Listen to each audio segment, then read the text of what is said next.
Sejam bem-vindos ao canal Histórias de Terror. Ajude-nos a alcançar nossos primeiros 1000 inscritos. Se inscrevam e não esqueça seu like. Vamos a mais histórias. A Alice. Era uma noite escura e chuvosa, e a jovem Alice estava sozinha em casa. Ela havia acabado de se mudar para uma nova cidade e ainda não tinha feito muitos amigos. Enquanto tentava se distrair assistindo televisão, ela ouviu um barulho estranho vindo do andar de cima. Alice tentou ignorar o som, pensando que devia ser apenas a chuva batendo contra a janela. Mas então, ela ouviu novamente. Desta vez, o som era mais forte e parecia vir de seu quarto. Com o coração acelerado, Alice subiu as escadas e abriu a porta do quarto. Para sua surpresa, tudo parecia normal. No entanto, quando ela se virou para sair, viu uma figura escura parada no final do corredor. A Alice congelou. Ela não conseguia ver o rosto da pessoa, mas podia sentir seus olhos fixos nela. Com o coração na boca, ela tentou voltar para o quarto e trancar a porta, mas a figura se aproximou rapidamente. Alice começou a gritar, mas o som não saía de sua garganta. Ela podia sentir a respiração fria e úmida da figura em seu pescoço quando finalmente conseguiu se virar para encará-la. Foi então que ela viu. Não era uma pessoa, mas um monstro terrível com tentáculos negros e olhos vermelhos. Ele agarrou com força e arrastou-a para dentro do quarto, fechando a porta atrás de si. Alice tentou lutar, mas o monstro era forte demais. Ele a jogou na cama e começou a se aproximar lentamente, seus tentáculos se movendo como cobras famintas. Ela gritou e implorou por ajuda, mas ninguém podia ouvi-la. O monstro avançou cada vez mais, e Alice sabia que estava prestes a ser devorada viva. A última coisa que ela ouviu foi o riso malévolo do monstro antes de tudo ficar escuro. E assim, Alice se tornou apenas mais uma vítima do terrível monstro que assombrava aquela cidade. Jane. Era uma noite escura e chuvosa, e Jane está na sua casa isolada na floresta. Ela está assistindo TV quando ouvir um barulho vindo de fora. Ela se levantou para verificar, mas não viu nada para a janela. De repente, uma energia falhou. Jane tentou acender algumas velas, mas uma sensação de medo veio a apoderar dela. Ela ouviu mais barulhos vindo de fora da casa, mas dessa vez pesados. O som ficava mais forte a cada segundo que passava. De repente, uma porta da frente se abre com um estrondo e um homem alto e pálido entra na casa. Seus olhos eram pretos como noite e ele está vestido com uma capa prévia. Ele se aproximou de Jane, que tentou se apressar, mas seus pés pareciam presos ao chão. O homem sussurrou algo em um idioma descodificado e levantou um mês para carregar o rosto de Jane. Ela tentou morador, mas sua voz está em sua garganta. O nome que está no caminho para sua cabeça e puxou para si, revelando uma boca de dentes afiados. Jane gritou de terror e tentou se soltar, mas era tarde demais. O homem a puxou para perto e a mordeu, sugando seu sangue até que ela se desfalecesse. No dia seguinte, uma política de controle o corpo de Jane, mas o homem pálido nunca foi encontrado.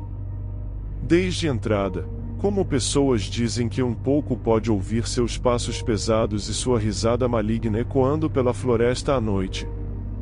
E que, se você ouvir esses filhos, é melhor correr e nunca olhar para trás.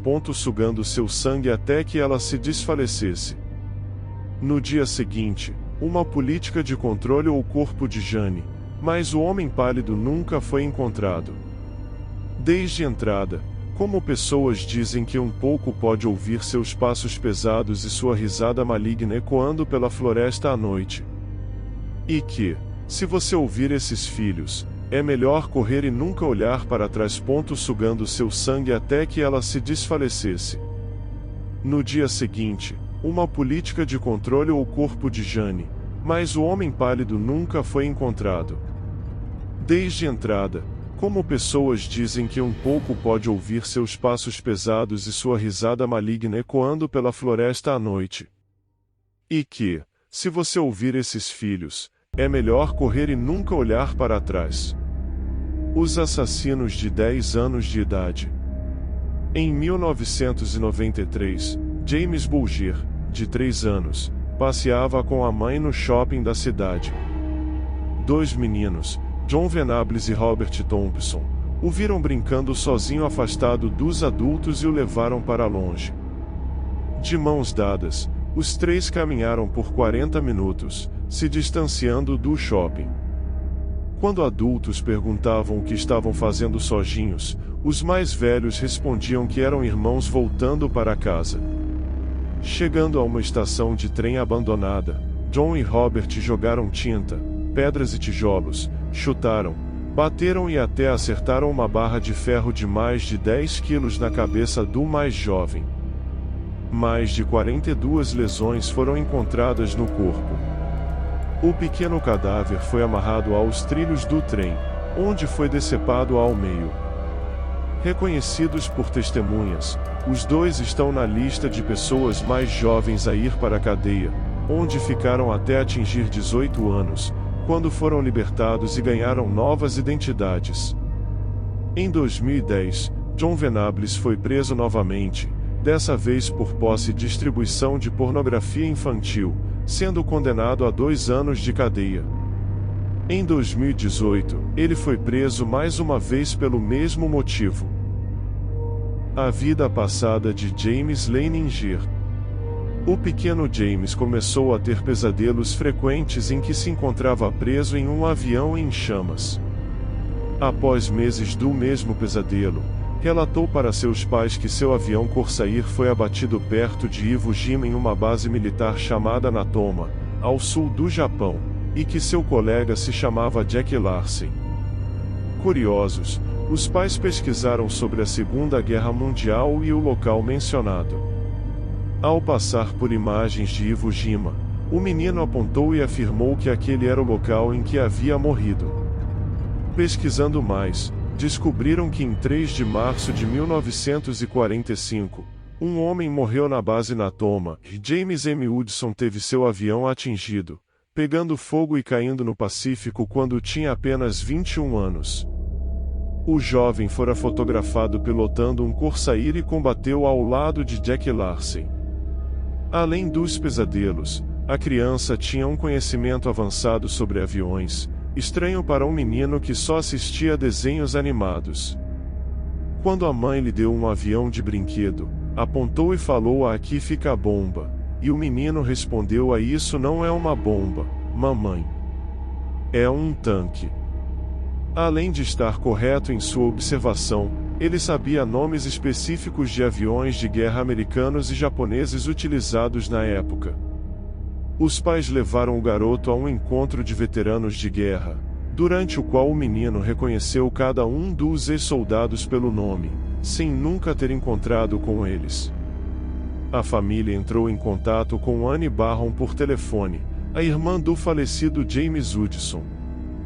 Durante a conversa, a criança contou detalhes da vida pessoal do soldado, que Anne confirmou serem verdadeiros, como brinquedos de infância e o alcoolismo do pai.